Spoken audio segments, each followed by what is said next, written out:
Welcome back. It's now time for your midday sports report. The West Indies completed a 201-run win over Bangladesh on the fifth and final day of the first test at the Sir Viv Richards Stadium in Antigua. Having resumed their second innings on 109 for 7 in pursuit of an unlikely 334 to win, Bangladesh were further reduced to 132 for 9. Number 11 batter Shoriful Islam was then forced to retire hurt after being hit on the shoulder to hand the West Indies victory and a 1-0 lead in the two-match series.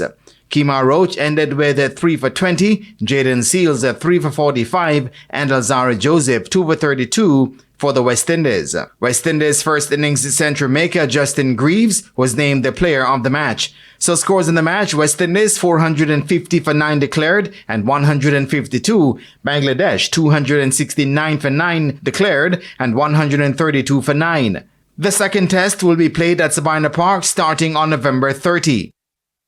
Jamaica's Sunshine Girls will look to clinch their 4-match Vitality Horizon Series against England Roses in the deciding fourth match this evening at the National Arena starting at 7. The Jamaicans eked out an exciting 50-49 win in Game 3 on Monday evening. Goal shooter Romelda Aking-George led the scoring for the Jamaicans with 30 from 34 attempts, and she was supported by Shanice Beckford with 19 from 23, including the game-winning shot at the end.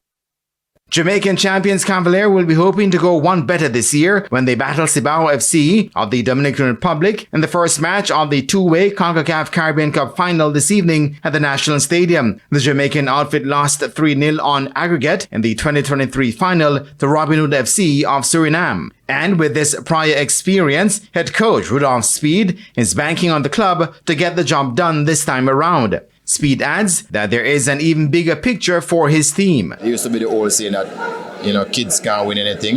We have proven that wrong. And it's not like it's a flash in the pan. We have been there now for a lot of years. And a lot of the time when Jamaican teams falter in this particular competition, Cavaliers still keep going and making sure that Jamaica is kept proud. Sky's the limit. I wouldn't mind to go in the club championship of the world. That's where we can go if we get far in this competition.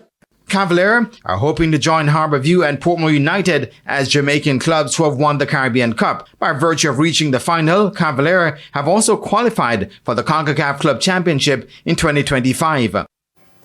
And that's the Midday News. I'm Kerry-Ann Simpson. Join us at 7 for Primetime News.